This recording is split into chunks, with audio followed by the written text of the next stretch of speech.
Hello family, welcome back to the channel. It's your boy E from the Dividend Passport Bro. Guys, I just want to thank you guys for subscribing to the channel, for watching the content, for sharing the content as we grow this channel, as I'm growing my portfolio.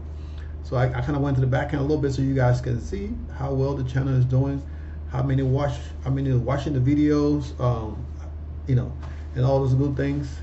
Basically, guys, I just want to say thanks for everything that you guys do for the channel. Today's video, usually I like to talk about, goals, and just talk about anything in general that will help motivate you guys. Because, growing up, a lot of people grew up in different environment, and we get to see different things from our parents, and this is what is ingrained in us. Some of us are lucky to have parents that are successful in some way, and some of us not, and we have to find our own way as we go. We got to find our own way as we go. So, for me, being able to give back is the best thing I know how to do. Today I am in Barranquilla, Colombia. I came here yesterday. I'm probably gonna leave tomorrow because I got some things to do back in Cartagena, and then I'll be back for the rest of the week before I travel again to Bogota before I go to Villavicencio.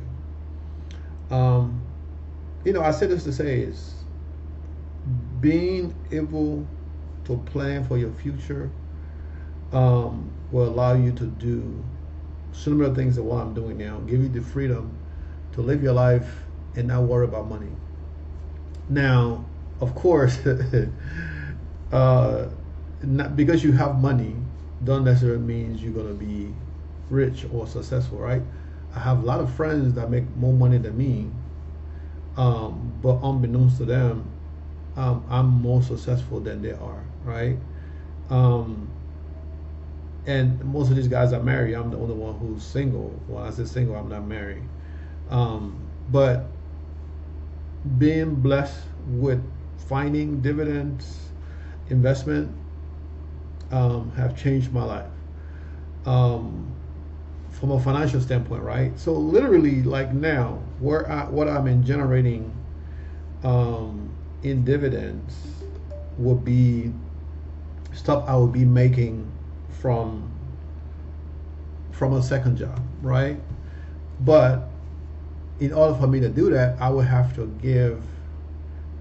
work basically 15-20 hours days because I'm working two jobs. It depends on what I have to do. I might have to work more than 18-hour days, right? Because working two jobs, and sometimes I'll have to work both jobs during the daytime. So of course that's the most difficult, balancing your time, balancing your hours, and then working after hours, because what you don't finish during the day, you have deadlines, you have to work and finish that at night, right? Because you have deadlines, and if you don't do what you need to do, what do you think will happen? You're going to lose that contract or that consultant job you have, and you have to be able to produce, overproduce, to make your customer happy. So not only if it's just a one-off job, but you'll be able to get recommendations for other situations, for other contracts from other companies that particular company is associated with that might need similar services. So being able to now to say, you know what, I don't have to worry about looking for another job because I don't need to anymore. And the reason being is what I make in my second job now, which is my businesses, as I call them, my portfolios combined, we're almost $100 and something $1,000 a month, right? I mean, I'm sorry, not 100 some thousand a month. Excuse me. We're almost 170 something thousand. We're almost 170 something thousand a year in income from something that I spend less than 15-20 minutes a day of my time checking, looking at buying positions, increasing the income in the portfolio. Of course, I'm using other people's money to do this, right? And when I say I'm using other people's money, I mean I'm using margins. So margins have helped um, increase the portfolio and the income to where I am now. Before using margins, of course, I was generating close to 130, not 130, sorry, close to 35,000, 24 to 35,000 a year in income, which was fine because my goal and has always been to be able to move overseas and live overseas. One being the cost of living. I think the value of living, to get a better bang for your buck. Um, and the stress level is down because not only did the dollar go a long way, but um, you get more for the money, and you get to spend more time with your family. I have a young daughter, um, 19 months old. So now she gets most of my time. She's priority number one compared to other kids that are grown. She gets most of my time. So being closer to her because her mom don't want her to be with me in the U.S. One, because she says she's young and all this other stuff, which is, I don't think a guy to do anything, but she want to be close to her daughter. I understand that. So me being planning to move to Colombia anyway, this just expedited the process. More so because financially I can, and I have a job that will allow me to work from anywhere in the world.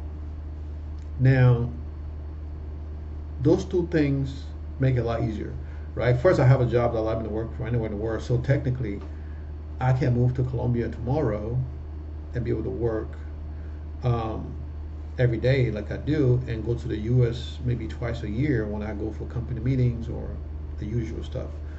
When I go back to the States. Or I could say, you know what, I don't need to work no more. I spend most of my time doing YouTube videos, and then, the other time that I would be working, I would spend that time on my portfolio, building generational wealth as I'm doing now. But being able to work and build those businesses, as I call them, my portfolio, now it does two things, right? It keeps me grounded, it keeps me focused, it gives me purpose. So it's very good, and being focused is key, right? Because of course you can do what you need to do. You can do anything, and being focused gives you a purpose. The purpose keep you alive longer, especially when you retire, because a lot of people retire. And then 5-6 years they're gone because, or if they don't pass away, if they were too late, right? They go back to work because they don't have a purpose. They build their life around their job, right? They go to work. The people they meet are their friends. A lot of people I know now, is from work, right? But after a while, you realize that those friendships, some of them are true friendships, and some of them they're not true friendship, right? And then one thing is when you retire early, your friends are still working. So working from home, I learned that because I work from home, so I'm free. I can go to the store anytime. I can go anywhere. I can take my computer with me. I can do anything. My friends, on the other hand, they got to go to the office. Most of them. And most of them are, senior managers or senior executives, so they still have to go to the office, even though sometimes they work from home, but they still have to go to the office. So unlike me, I get up from my bed, like now I just come to the desk where my computer is, log in.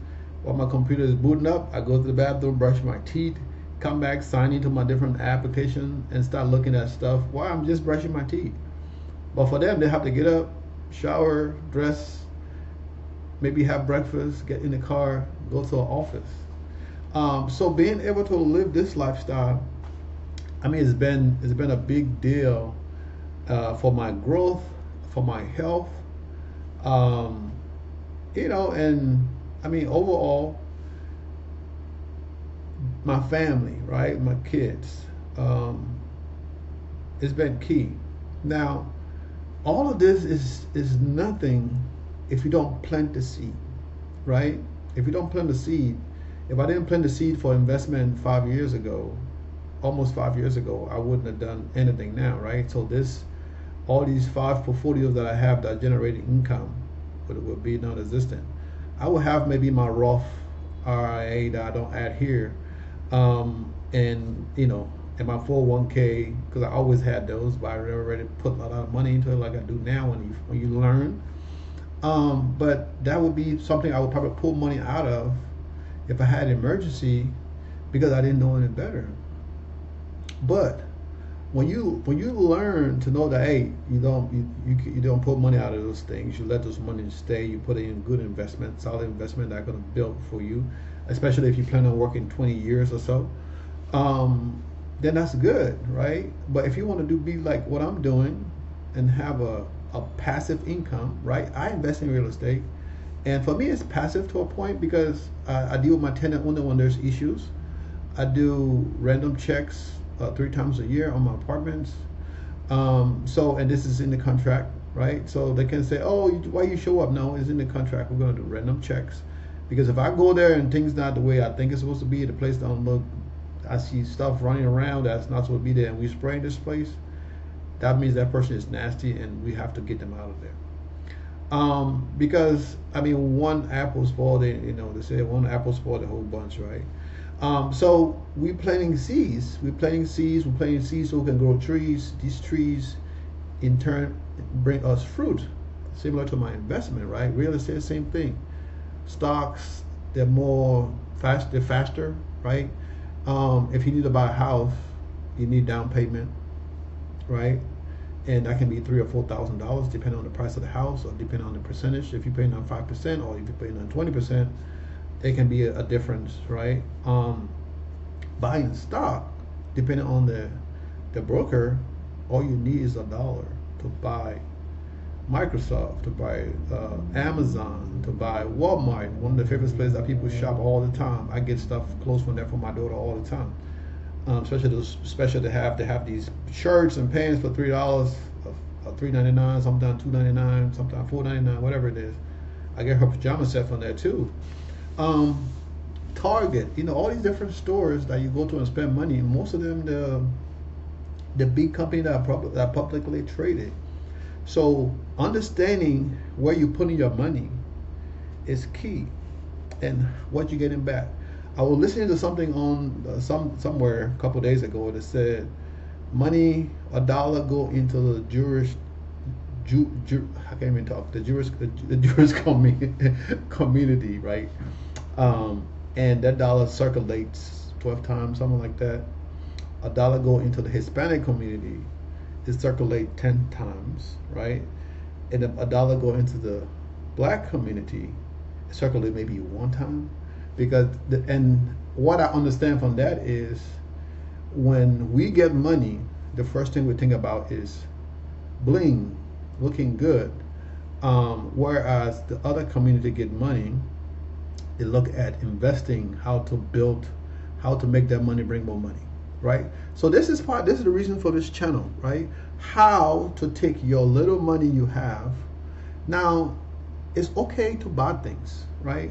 It's okay to buy things, but you have to invest in yourself, right? In the beginning, when I got into IT, I went and took Microsoft classes, right, to learn to be an engineer. I took classes for that, right? I volunteered in different places for free to learn, right? No pay internship. I did that for 6 months in some cases. I did that for a while I was still running my business. I did internships because I wanted to learn certain things. So in order to learn that, I had to do internships. And at the time, they wasn't paying. And even 1.1 an internship would pay me like $17,000 a year. I think it was, if I can remember correctly. It's been a long time ago. But that was to build me up, to build my skill set, right? And then when I got to where I was like, what, I want to get into cybersecurity. I went and learned how to do firewalls and start learning how to do checkpoint firewalls, how to configure them from start, how to troubleshoot traffic on the firewall. All of those things was planting seed to grow my career.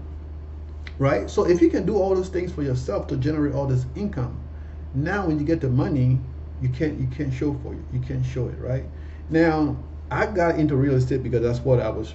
My family, my mom, that's what we had: real estate, build real estate, schools, church, stuff like that, right? That's what we did. So that's what I knew. So when I got old enough, I wanted to follow that same footsteps because I always did selling candies and stuff when I was a kid, and just being in business, being an entrepreneur was something that was kind of easy to me. But later on, I learned that, hey, you know what? Maybe it's not the best thing to buy a house right away. Maybe instead of buying a house, right, spending $30,000-$40,000 down to buy a house, rent an apartment for a few years. Take that $30,000-$40,000 and invest it in the market, right? Invest it in some growth stocks. And in 5 to 6 years, that money, right, that you put in there can double, triple. You know, they say every 7 years your net worth double, right? And in our community, the net worth of it averages around zero because a lot of people don't invest, right? And that's the same thing. So you got to be able to plant your seeds. Like I planted that for my career. Now, over the years, right, it took a while for me to get to this point. Even though I have real estate, right? But real estate, you know, is solid, right? This is more liquid, to where I can just go sell a house tomorrow. It takes time. Maybe I can sell it tomorrow. I'd be lucky, yes. If I have to, somebody gonna lowball me for me to sell it right away, or except the market is crazily just hot, you know.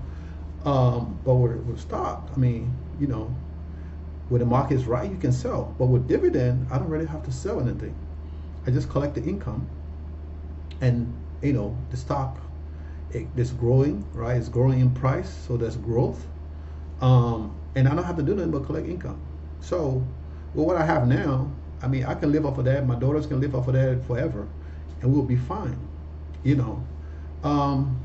So planting a seed is key. So I say, instead of buying a house, don't do that right now. Take that money, invest it into the market. Because when you invest that money in the market, 5, 6 years down the road, you develop a skill set that would help you for the rest of your life. So guys, I say all this to say you have to plan your seed now. Okay, you can't wait until you're old as me, right? Because I started this at 46.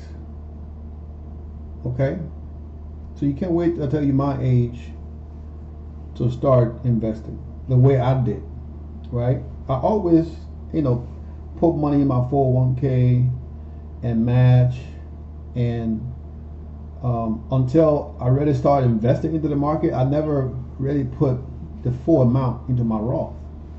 I was like, man, why am I going to do this? That's money I'm going to need now, you know. But once you start doing that, you realize that $8,000 you put into your Roth and matching your 401k.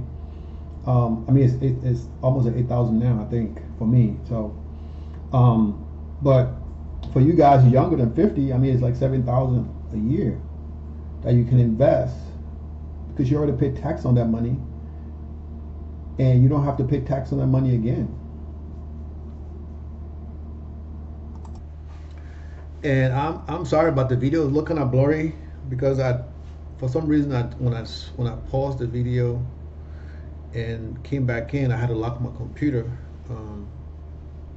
And then when I came back in, it switched to the default camera on the computer, and it's looking kind of blurry. But I don't want to start this whole thing over. So guys, you're gonna have to deal with the video as it is. But I mean, you guys have to plan. You have to plant your seed, okay? So when I started at this point, I didn't know what I wanted. All I know is I needed to save enough money to move out of the U.S. And back then, for me, it was DR. Even though I was coming to Colombia, but Colombia wasn't the place for me. DR was the place for me. And of course, been immersed in the culture, meeting people, and knowing what things cost, it was easy for me to say, okay, well, $2,000 a month is more than enough. Most people I know out there that have regular jobs, that's house cleaners and stuff like that, they're barely making $200 a month. In some cases they're paying a rent. The rent is about $125 a month, and they still got to pay light, water, gas, internet, phone, plus feed their family. So, they live on like the tips and stuff that we give them when we go over there. The reason I say that because I dated somebody who worked as a, they used to clean apartments and stuff. So I know, right? And over the years, she, of course, she has changed. Now she got her own business and everything else, because when I was somebody, I teach them everything I know and how to be self-sufficient. Now some people can take it and do what they need to do, and some people just want to be dependent. And of course, it's not the way, right? So investing is key. Learning to save money in a savings account is okay, right? I don't knock it, but I don't recommend people saving money in the savings account, because it's easy to just go and take the money out and use it, right? But if you put the money into investment, sometimes investment can drop, even though there's growth, but sometimes investment can drop. So if you're going to take that money out, right, you have to sell your investment to take that money out. If you do that, you're going to do it as a loss, especially a long-term investment. I would never pull money out of my Roth. I won't do that. Sometimes it's okay. I don't tell people to do that either. Take money out of their 401k alone, but you can do that because you're doing a loan against your own investment, and you can pay that money back sooner or later. But you're taking you borrow against your own self. So whatever you put in back, whatever interest you're paying it back to yourself. So in some cases, I think it's okay, because it affect the money you take out. But once you put that loan back in, the other money is still growing every month. So once you pay that money back into your loan, it grows back. I don't recommend it, but I think is the last resort. Having 3 months of payments for your expenses is good, especially if you don't have decent credit, where you can pull off a credit card if you have an emergency to get a tire change or buy a couple of tires. You don't want to pull money out of your emergency fund, right, or your 3 months expensive funds. I try to tell people to make that different, right? If you got emergency for cars and stuff, that should be a separate fund from your housing emergency, right? Because those bills is consistent every month. So every month I have to have this amount of money to cover my expenses. So, but like tires on the car, you might have to do a tire every 2 or 3 years. You might have to do a tire if you have a bad tire that popped on you, and you don't have warranty. Even if something you have a warranty, you have to put some money down, depend on the warranty, to get a new tire, and sometimes it covers it, right? And most people, a lot of time, if you're struggling to have money to pay for basic things, of course, you're not going to be buying brand new tires. You're going to be buying a used tire. And in most cases, the used tire, if you just add another maybe $10 or $20 to get a brand new tire, it's better, So, but when you don't understand and things, it just seems like sometimes the cheapest way is the best way out. And they have used tire, brand new tires that are cheaper. They got different levels brand wise. You can always get a brand new tire that is cheaper. So if you have an emergency 2 or 3 years down the road, or something happened to that tire, you just can take it back to where you got it from, a reputable place, right? Like a Goodyear or one of them big tire companies, and get you a replacement free of charge. So those are some of the things that we talked about on this channel, right? Not only just saving money, investing money, right? It's easy, like I tell people all the time, it's easy to invest, to just buy the positions. Now picking the right position, that's something different, but just buying the stock is pretty easy, right? But buying the stock that's going to generate income and generate wealth, even growth, right? I bought a couple of shares from some position that I had in less than a year that I bought at around $12. Right now it's worth like 40 something dollars, right? And I got like 300 some positions, right? So I've made my money 4 times already, right? So I mean, you just have to. Sometimes it's luck, and sometimes it's just paying attention to the market and seeing what's out there and knowing the company and seeing how good the company gonna do, right? So I always tell people start investing in things that you know, right? If you like Chelsea, you invest in Chelsea. I mean, Chelsea is not a publicly traded company, but if you like Chelsea, invest in Chelsea. If you like Arsenal, like a guy sent a message today, he's an Arsenal fan, but he enjoyed the content. And if you're an Arsenal fan, invest in Arsenal, right? It's the way you do it. Now, it don't matter where you are. In the UK, they got stock market. In the UK, too. They got stock market. In most of these countries got stock market. So you can invest anywhere. It's just finding the opportunity that are going to bring you the income. Now, can you imagine if you could do this if let's say I'm a Colombian and I could do this in my country, and all I need is $500 a month to survive? Then of course, $500 for a lot of people here is really good money, right? To come to the U.S. where it might be enough to pay for insurance sometime if you get a car, because your insurance might just be $500 a month and your car note might be $250, but because you got bad record, your insurance gonna be high or you're younger. So some of these things that we don't really think about when we're living over there. Like over here, my car insurance, I think it's like $100 something I pay for the whole year. I think it's 100. I paid more last year than I did this year. I mean, I paid more this year than I did last year. But I think it was like $128 I paid, $132, something like that for my car insurance for the whole year. But I mean, those are some of the things that insurance in the U.S. My insurance for my 3 cars that I pay for, Christian paid for the other one, which is like his car is like $150. But before we changed insurance on that car was $200 something a month, right? And he just bought a new car in his name because he's younger. He really don't have no driving record. He's paying close to $400 a month in insurance for one car, full coverage. And the one that I got in my name, we paying like $100 something a month. And the only reason they raised that rate because of the mileage that they put on the car. You can drive so much per year, on the car. So these kind of things, it's like we don't think about it, right? But over here or in the DR, I mean, the cost of living is cheap compared to living in the U.S. I think now the DR is more expensive than Colombia, for sure, when it comes to a lot of things, right? But as far as if you're in San Domingo and stuff like that, infrastructure is great. But I don't like place with a lot of traffic. I live in the suburbs. I don't see a lot of traffic. I go to the gym, I come home, go to the supermarket, come home.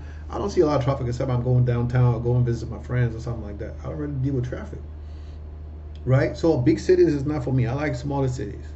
Now, like where I'm at now, Barranquilla is a big city compared to Cartagena. But for me, I'm on the north side. It's not a lot of traffic because I'm only in the Airbnb, and then I go to the mall, get some food, or go down the street. They got a bunch of restaurants there, clubs and stuff to hang out if I want to, right? But I'm saying all this, guys, you're getting 2 things out of this. One is the cost of living outside the U.S. 2, investing in your future, planting the seed, right? What I mean by planting the seed, if I haven't said this enough, get you your investment account, put some money in there. Start small. The first thing is setting up your account and getting the money transferred into your account. It might take a couple of days if you're using Robinhood, if they do that instant deposit or whatever. If you've been with them for a while, I guess, because they do it for me. I don't know how it is for newcomers. But if they trust you enough that you're gonna actually put money in your account, I mean, they make that money available for you right away to invest. And you can do fractional share Robinhood. So my investment style right now is high yield combined with solid investment, right? So we invest in high yield, pull money from high yield to invest in solid investments for long-term growth and gain, right? So if you're gonna do that on your own and putting money out of your own pocket, right? Because you might have to spend 20, 30, 40, $50 per share that's gonna generate you $1 to $3 a month. Now some people are like, that's not a lot of money. But if you put some case $12, $10, and that's generating you $1 a month, plus in 12 months you already made your $12 back. Am I making sense to you guys here? So you got to think about it as a long-term goal, right? Especially if you don't have a lot of money. If you don't have a lot of money, it's a long-term goal, right? You have to have like, okay, well, I need to make enough money to pay my phone bill. What's your phone bill? My phone bill is $75 a month. Okay, so the goal is to get to $75 a month. Or you can start with the smallest bill you have. It might be Netflix or Amazon Prime, when you split it up into 12 months. So you put money into the account and start investing, right? Even $500 mixed with a high yield and low yield should generate enough to pay $20, $10, $15 a month, right? And you don't take that $15 and go pay the bill. You take that $15 and reinvest it back into your positions, right? You can split it up. So okay, I got 15. I'm gonna take now. If you're not using margin, if you're using margin, it's kind of hard because most of the time the margin is mixed with your regular money. So when you're buying stuff, you're using margin and your regular money. So if you're buying lower yield things that's not going to generate them income or that monthly income, then for me I feel it's a loss. So I wouldn't use margins to buy things that are less than whatever your margin interest is. Okay, so I wouldn't use that for margins except I pay off my margins or I'm close to paying off my margins, and I need to get a bump in my core positions, which is the positions that I consider to be safer. Then I would buy SCHD. You can buy some Palantir. You can buy some McDonald. You can buy some Pfizer. I mean, there are a bunch of companies out there. I'm just throwing names out, But the bunch of companies out there that's got good core, good solid, right? SCHD just did a 3-for-1 split. So whatever position I had, I got 3-for-1, and the dividend did not change at all. So I got the same dividend split at, for one. What would I got for one was split up between those three, right? So if I was getting like $6 per share, which is not, I'm just throwing a number out there. They break it up. I get $2 for each of the share now that it's split up, right? So I mean that's it. So it doesn't change. So and then next month or next quarter, I think they pay every quarter. So next quarter, when SCHD's pay, everything will be balanced out. There's no change. The actual value, they're making it lower for everybody else to buy, right?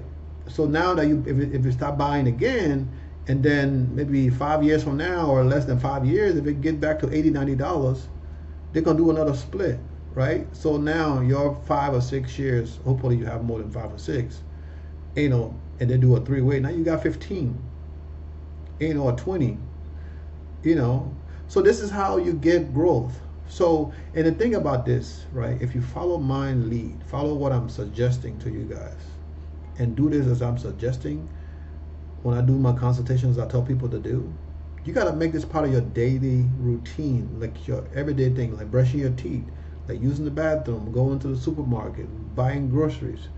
Things that you do every day, make it part of your everyday routine, except this is Monday to Friday routine, and maybe on the weekend you can do a research, right? When you have time. But it should be your daily routine, because if you make this a daily routine, it becomes so easy, guys. It becomes so easy that I'm telling you, I spend less than an hour, right, every day looking at stuff. And sometimes I don't think an hour is not enough, but that's all the time I need to go over my positions, right? because I got applications that send me notifications when things drop. And then as I looking through there, I mean, if I see something that I'm like, I don't remember buying this. What am I keeping this for? Look at it and I check it out. If I don't want it, I'll sell it. Because like I said, this is a business for me. Because this is how I'm going to take care of my future, my children's future, and their children's future. So you have to play without emotion. Because the reason I say play without emotion, because sometimes it's going to drop. And if you emotionally charge, you're going to get scared and want to sell. And when you sell, when it's down, then you lose money. It can go down 50%. I'm just giving a scenario. But if you don't sell, you don't lose nothing, because eventually it's going to go back up. If you have good quality investment, right, they're going to go back up. Sometimes they don't. They have to do a split, a reverse split for them to get it back up. And in that case, you lose your amount of shares, but you don't lose the dividend. The dividend usually still the same. Okay. So guys, I don't know how much more I can explain this for you guys to understand. But if you don't understand, shoot me an email. Like I said, shoot me an email. I don't charge anything to talk to people. I don't charge anything to send responses, because the meaning of this, the main reason I started this portfolio was to give back, right? Because I was blessed enough to stumble on this, and the fact that I was blessed enough to stumble on this is like more reason for me to give back.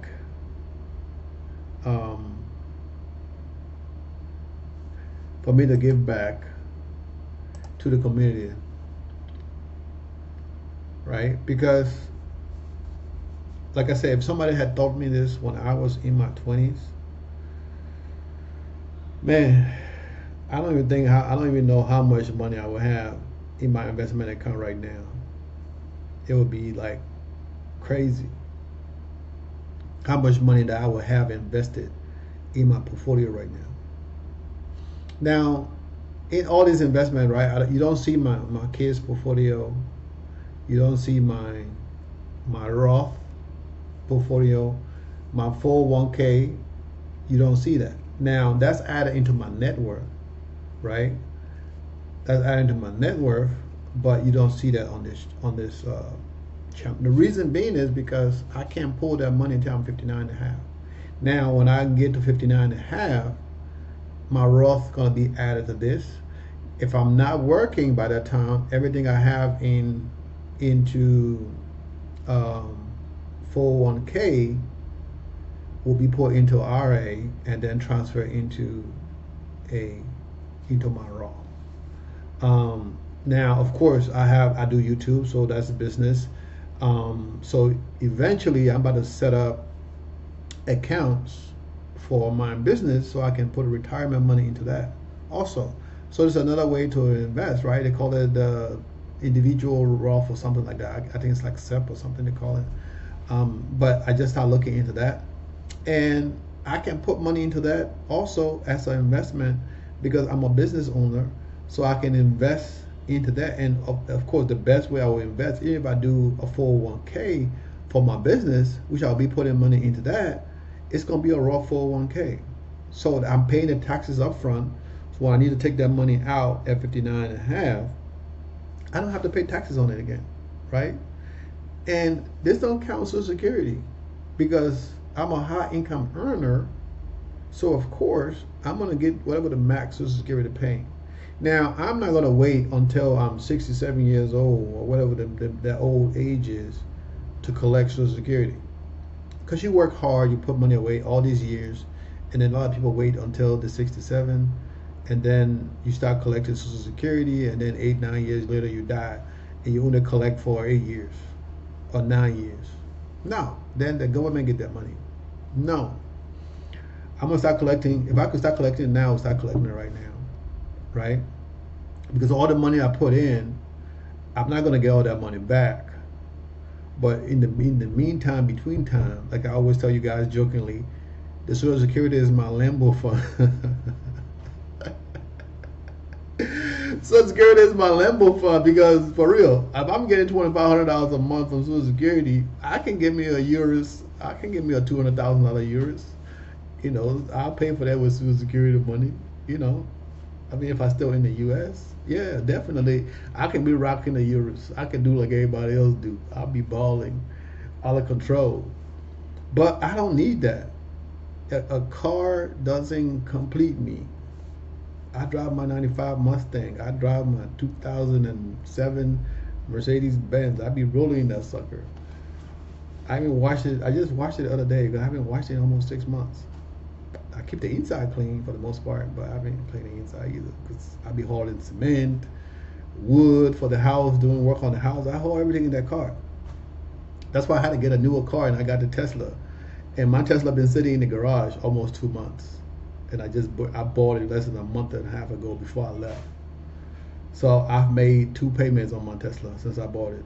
And of course, the only reason I bought a Tesla because my interest rate is 0.99%. So I don't even have a 1% interest on that car. All right. So on the $50,000 car, I put down I think $3,000 or $4,000, and I got the money from the government. So in total, when I bought the car, I put down like $12,000 with all the incentives and stuff. It came up to like $12,000. So now I think the balance on the car is like, since I made 2 payments, it's like 30 something. And I was looking, I was like, I thought I paid 50-something thousand for this car. Of course, I got all these incentives and stuff. So now I got a $30-something thousand loan on that car. I think I got it for 5 or 6 years.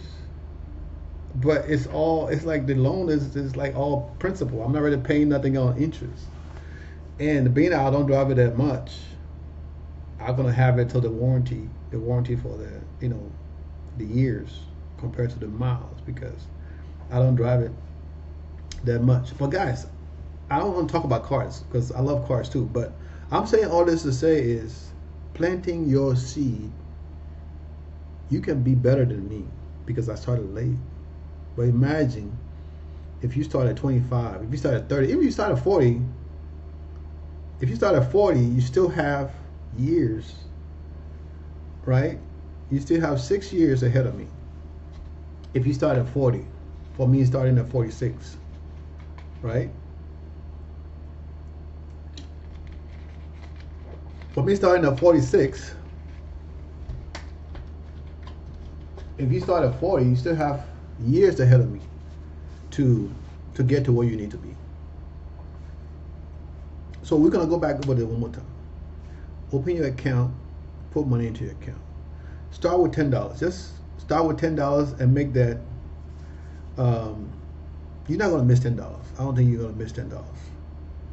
And then again, maybe you can, but start your automatic deposit, right? And you need a spreadsheet, so you track everything. That automatic deposit that go into the account, you need to track that automatic deposit to Robinhood every month. Spreadsheet. All your expenses on that spreadsheet. All your credit card on that spreadsheet. Anything you spend. If you go to the store and charge someone your credit card, if you don't remember, put it in that balance of that credit card, right? Because you have to have all your credit cards. So when you get that balance, put the balance in there, what you pay. Have the balance, what you know, what you're going every month. And look at your expenses, right? And then, this is how we're going to track our net worth, right? So look at your expenses. So if you own a home, I don't really track my cars because the car go up and down. It goes down mostly, down up, except if you have a classic. You got a $200,000-$300,000 car that rare, that don't go out in value, yes. But if you don't have that, I won't track my car. I will take it out of it. Before I used to track my jewelry, my furniture. I don't track none of that. I track the house. I track my investments in real estate. I track my investments in the account, right? In the account. That's it, right? So I have on one side all of the money that I invest, right? Or everything that I own on one side, minus all of your expenses, everything that you owe people.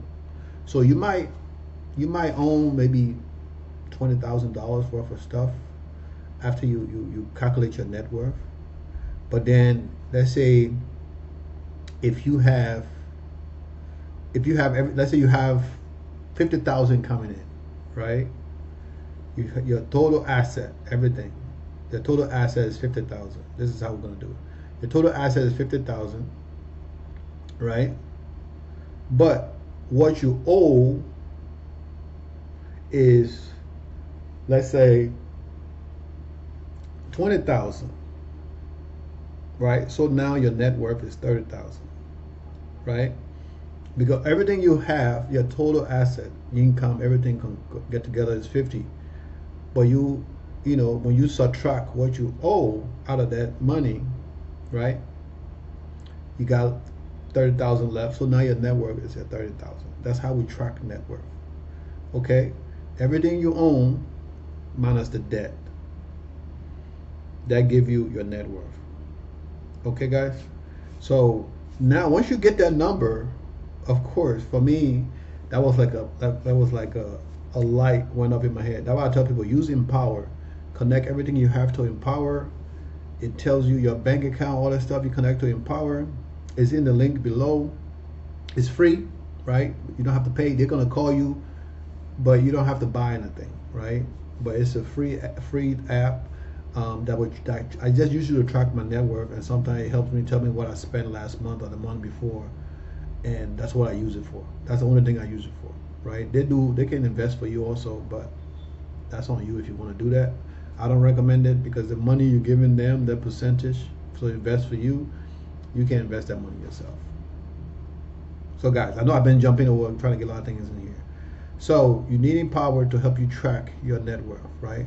So it's okay to have a negative net worth, but it's one thing to have a negative net worth and you don't know you have a negative net worth. So it's okay. So when you start to track that and you start to pay attention to your money, right? Because you can go to the club, ball out of control, and spend $2,000-$3,000, and when you get home, you're gonna be drunk or empty inside because now you realize you just wasted $3,000 or $4,000 of your money that you're never gonna get back. That's never gonna bring you nothing back. It's gonna bring you happiness, laughter, whatever for that moment, and then after that, you realize like, oh crap, I just blew all this money. And now I gotta go bust my butt, work hard to make more money, right?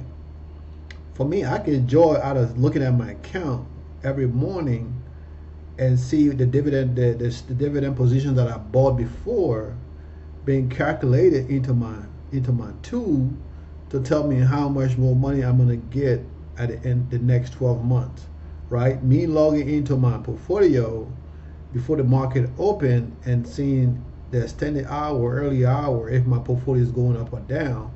So if my portfolio going down, okay, good. What's going down? Let me look and see what is going down, what is red in my portfolio.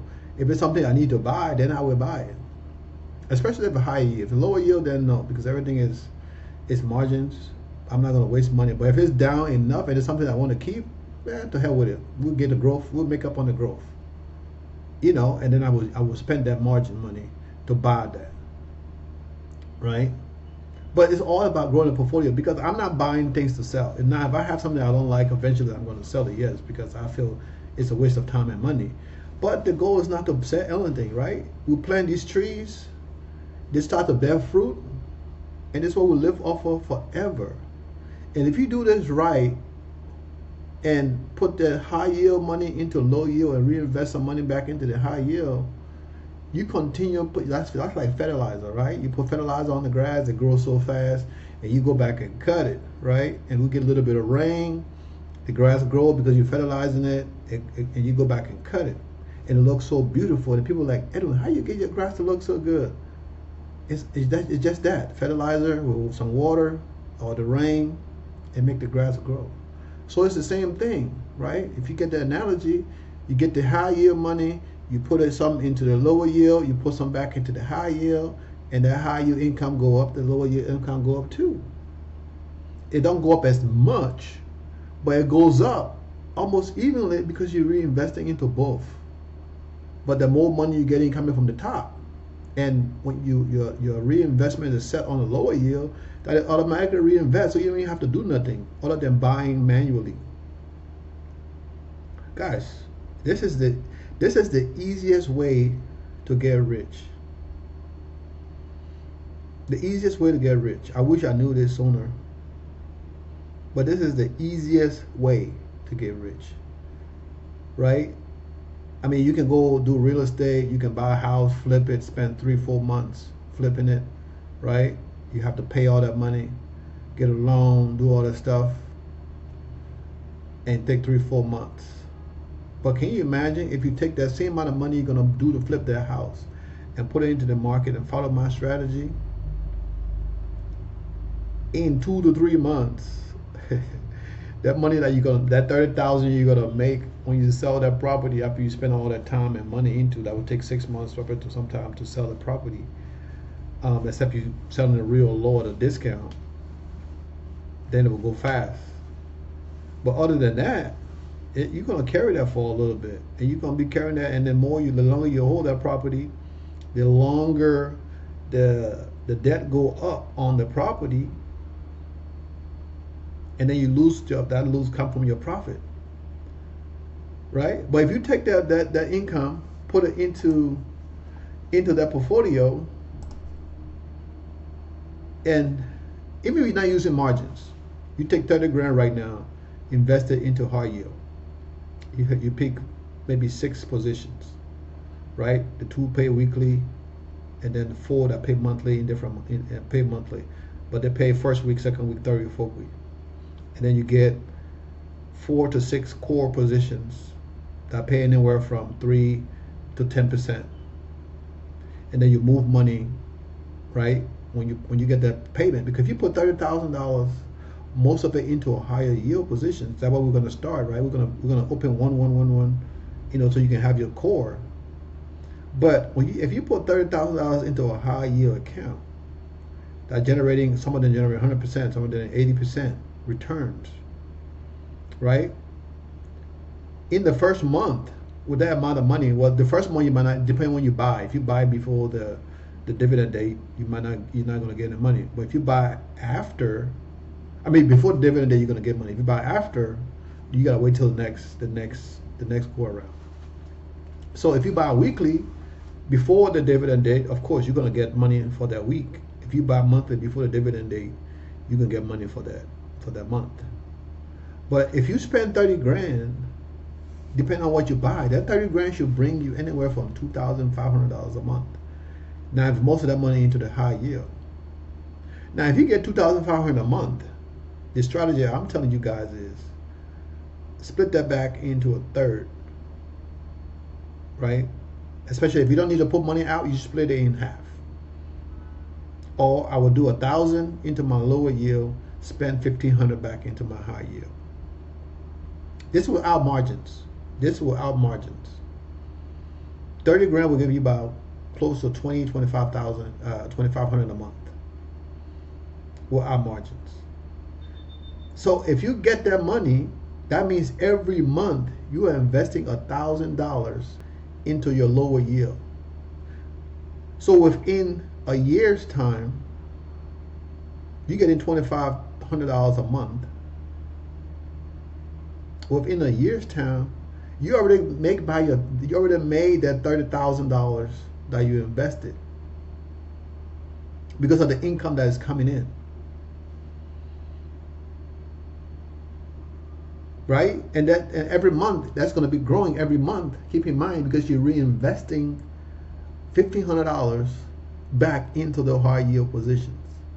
Now you can daily cost average. Some people say when they go up, sell and then buy back in at the ex-dividend date to get a lower rate. I mean, you can do that too. I think that's too much work, but I mean, you can.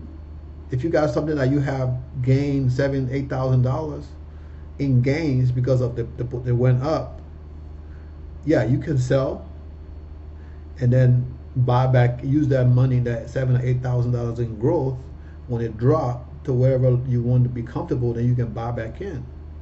But you losing time again because you have to wait to get back in at a certain time. And what happens if it continues to go up? Now you're gonna be chasing the yield. Now you're chasing to get back in. and you're losing time. So I, for one, don't do that. I'm buying because of growth, right? I mean dividend, not chasing. I'm not doing like the guys would be doing, like I don't know the term for it, but for me it's almost like doing day trade, right?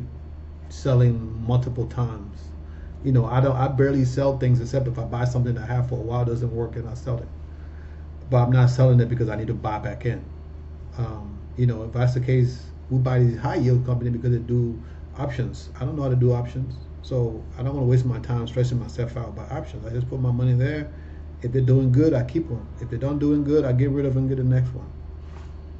Okay, so that's the strategy, guys. So I know I talk about this every day when I do my videos, but sometimes people still miss it, and so I got a message in a comment. Somebody asked me if I looked into some of the yield max fund, and I know every day I talk about yield max. They're in the thumbnails. But the simple answer is yes. I invest in them. MSTY, Coney, Alti, Tesla, PP, whatever they name the guy. They got all these different names and stuff that match what they're investing into, and VD. So I invest in all of those things. I don't invest in all of them, but I invest in the ones that pay setting high yield. Now, some of the ones I have for a while that pay lower yield now, I'm looking back and saying, okay, well, maybe I need to sell this sucker and put my money back in something that paying higher yield, right? Because if something paying me maybe 20-30% and its margin is like 50 or 100%, then I people need to get rid of it and get something that pay me a higher yield, to have a margin of 80%, So it's just my take. But guys, I've been rambling now for a long time, and I hope I get the point across. Guys, remember, subscribe to the channel. Like I said, 95% of people that watch this content haven't subscribed. I know sometimes you forget and you're like, that guy ain't talking about nothing, but then you keep coming back. So if you're gonna come back and watch the content for the second time or the third time, subscribe to the channel, show your boss some love. It don't cost you anything to subscribe. You're already watching the content, so why not subscribe? We're already past 1,000 subscribers. Looking in the back end, it said we have 1,500, but then when I look at the front end, it said we under 1,500. So I don't know. People subscribe and unsubscribe sometimes, so that number go up and down. It's like anything else, like the stock market, go up and down. But I need you guys' support. I always say, hey, when we get to 1,000 subscribers, get monetized, I'm gonna start charging people. The thing about it is, this is not work for me, so it's fun. I'm giving back. When it become work, then I gotta get paid, right? But for now, it's fun. It's me sharing my portfolio, sharing everything with you guys, and it's for free. And people say, oh, free is not always good. Well, that's true. You get what you pay for, right? But if you was a salesman and you can sell 100 bottle of water to get $100, or you can sell one bottle of water to get $100, what would you prefer? I don't know the answer to that, right? The thing is, you have to sell more. You got to do more work to sell 100 than you have to do to sell one, maybe. But if you lose that one customer, right, then you're out of business. But if you have 100 customers, you lose one, I mean, you can try to find another one to put back, that one customer that you're missing, that $1 that you're missing out of that equation, right? So guys, invest in your future. I'm not the smartest guy in this world. For people who know me, they're like, man, you were very intelligent. I'm a very intelligent guy, but I'm not the smartest guy in the room. But I try to put myself around a lot of smart people and remove myself from a lot of people that I know can cause consequences to my person, right? If you're around somebody who smokes weed, and there's a chance that it might get stopped by the police in your car and they drop the weed on the floor, guess now who's in trouble? Because they're not going to say it's their weed. They're going to be like, I don't know. And now you're in trouble because somebody left some drugs in your car. So you have to remember, people are always out for themselves, even though they say they're your friend. But when push comes to shove, they're going to protect themselves, even though it's their stuff. But at this time, they only care about their freedom. They don't care what they're doing to hurt the other person. So guys, be very careful. The people you put yourself around can make or break you. If you're around people like myself that motivate you every day, you're going to want to do better. But you're around people that are negative like all the time, everything is the government or it's other people or it's the man, colorism, all the other stuff, then you're going to have that same negative perception of people and a negative attitude. And that's not going to get you anywhere. Because at the end of the day, ain't nobody going to do it for you. You came to this world by yourself. And when you go, you're going to go by yourself. I mean, sometimes you might go with a bunch of people around you at the same time if it's an accident. But you're still going to go by yourself. Ain't nobody going to be there when you close your eyes. When you close your eyes, it's just you and whatever is beyond that. I don't know. So, guys, start investing today. Start. You know, I want to see where somebody posts in the comment, like, Edwin, yes, I finally got my account set up. I'm finally looking at some of the things I see that you're doing. What's the next step? Yeah, the next step would be to schedule a consultant, schedule, you know, a session with me so I can help you. Right? I'm not a financial advisor. I'm not. I don't have no credentials to financially advise you. But an idiot would know that I'm doing good. Right? And I'm not only telling you how to do it one way. I'm not telling you just do it with high yield. You can do it safely in 10, 15 years, maybe 20 years with lower yield. Of course, you have to invest more money. You got to get 2 jobs. You got to get 1 job just for your investment. But if you do it like I'm telling you now, mix high yield with a lower yield, then you don't need a 2nd job. You just got to script up that first 10, 15, 20 grand, right? To get to that point. Get to 30. I think getting to 30 is the highest, especially if you're using high yield. Getting to 30 is the highest. Because if you get to 30,000 with high yield, you're going to be making, like I said, somewhere between $2,500 a month in income. And of course, you got to pay tax on this money, right? So you take out another percentage for taxes. But at the end of the day, like I tell you guys, you need to have a business. So if you're cutting grass, cleaning windows, anything that you're doing that you feel as a business, open a business so you can write off against that. And you get you a good tax person that's going to do stuff legally, not that under the table, let's add this in here and then you get problem. No, don't do that. Okay, guys, invest in your future because there's nobody else who's going to do it for you. I know I've said this multiple times because sometimes I feel like, you know, that person that I'm talking to, like, yeah, you that I'm talking to you, you're not listening.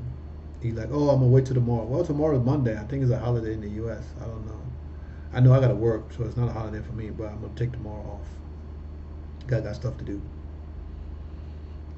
Okay, guys, so do what you want. Do whatever you want. But if you don't do what you need to do, you're going to be kicking yourself in the ass 5, 10 years from now. Because what happened when my Lambo fund get depleted, right? My limbo fund, Social Security. What happens when that get depleted and you can't get it? Then what? What are you gonna live off of? Be homeless, eating cat food? Or you could be trying to follow that African dude that made all the money in the stock market and moved to Colombia, where he's living with $1,000 a month. Well, in the U.S., I'm spending like $12,000 something dollars a month in the U.S. I don't even know how I managed to do that.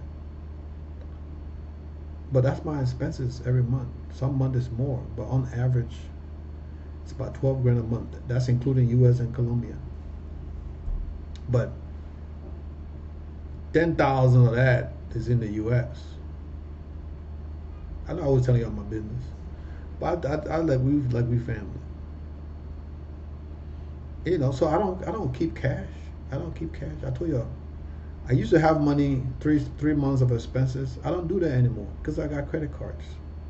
If I have an emergency, I can pull stuff out of my credit card. I can pull cash off my card. Yeah, the percentage is higher, but my monies are making money. They're making more than the money that I'm pulling off the card. So why would I not pull the money off the card? Why am I going to put the money? Why am I going to put $30,000-$40,000 in the bank to get 5%? When that $30,000-$40,000 can get 80%, some cases 110%. Now, hey, shit happen. Things happen. Okay? But, I mean, that's it. Bad things happen to good people. Bad things happen to bad people too. But people just don't care because they're bad. But things happen, guys. And it's life. We can't control it, right? Things happen. But don't let that be the reason why you don't invest, because you heard news about John or Paul or James that lost everything. I lost everything in real estate before. 7, 8 properties that I lost because I was being a nice guy trying to help people, and I wasn't thinking about myself and my financial freedom and my kids' financial stability. I was trying to help other people, and in return, I lost everything, and it just moved to the next house. They just moved to the next apartment, and I was left carrying the empty bag. This is what nice guy gets you. That's why the guys that hang around me now in Colombia are like, Edwin, you a goat. You the goat. At first I was like, why the hell am I a goat? But I guess goat means something good nowadays. Because I don't tolerate that no more. I'd rather my place be empty than somebody being that I ain't gonna pay. Ciao, bye. We're not gonna have that.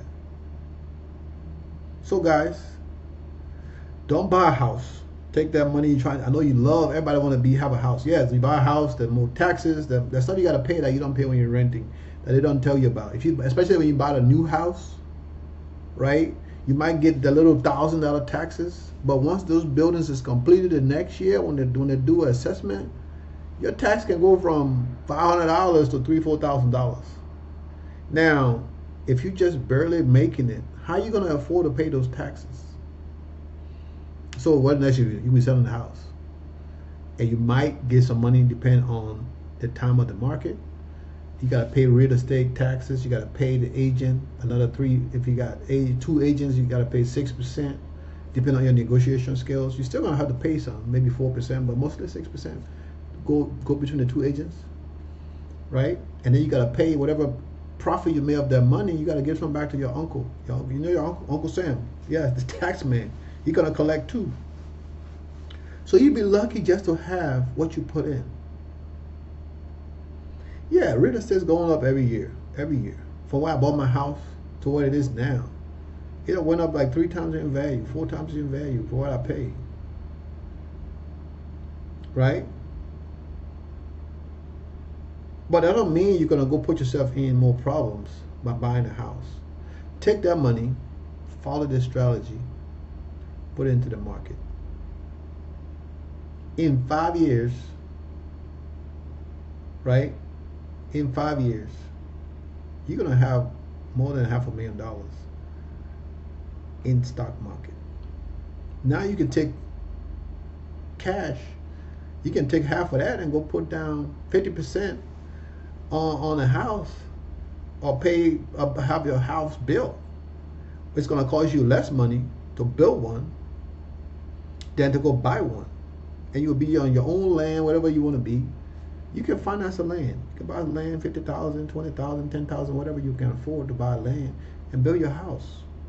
And it will cost you way less than what it will cost you to go buy a brand new townhouse, congested with no space, and spending $400,000, $500,000. In my neighborhood, I mean, the new ones are built now, that where to start at $450,000, $500,000, 2 miles away from my house. But that's low income. But the average income in the U.S. is about what, 40-something thousand. Well, the average man making 40-something thousand, the women making less than that. So let's say the average income is $50,000 a year, and a lot of people are single. So if you're married, then yeah, you have the double income. But most women, they're like, the husband should pay all the bill. They don't going to go half. So now your $50,000 can't afford to pay for a $400,000 mortgage. You can't pay for that on 50 grand. So if one bad thing happened, the house is gone, because you can afford it 2-3 months for closure, and all the money you invested into the house is gone. Put your money into the market. Be patient. If you're younger, be patient. Don't listen to people. Don't listen to everybody. Don't even listen to this guy on YouTube that's telling you what's best for you. I don't even know you.